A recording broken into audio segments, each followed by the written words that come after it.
მე დედა ვარ, ბიჭის დედა. და როცა მის ტკივილზე ვფიქრობ, საკუთარი გული მეკუმშება. იმიტომ რომ ეს მხოლოდ მისი ისტორია აღარ არის, ეს ყველა დედის შიშია. კიკავალიანის დედა. ქალი, რომელსაც შვილი წაართვეს. არა ავანტყოფობამ, არა უბედურმა შემთხვევამ, ადამიანების ხელებმა წიხლებით, ძალადობით და სისასტიკით. დედისთვის შვილი არ არის უბრალოდ ადამიანი, ის არის პირველი ტკივილი და პირველი სიხარული.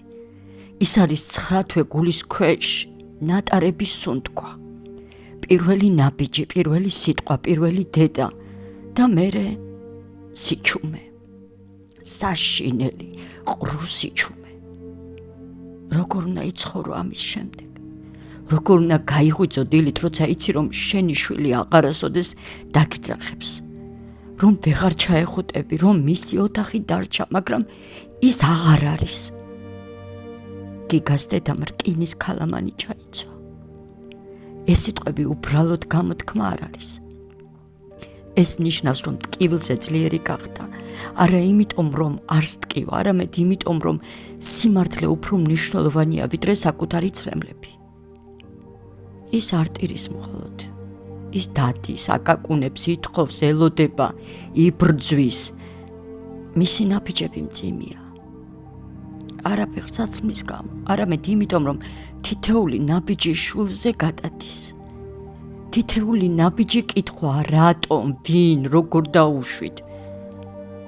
შეიძლებოდა მის ადგილას მე ვყოფილიყავი, ან შენ, ან ნებისმიერი დედა, რომელიც ახლა შულს ეფერება და გონია, რომ ცუდი ამბავი სხვას ეხება. დედის ტკივილი საზღვრებს არ ცნობს. მას პოლიტიკა არ აქვს, მას მხარი არ აქვს, მას მხოლოდ ერთი სახელი აქვს, შვილი.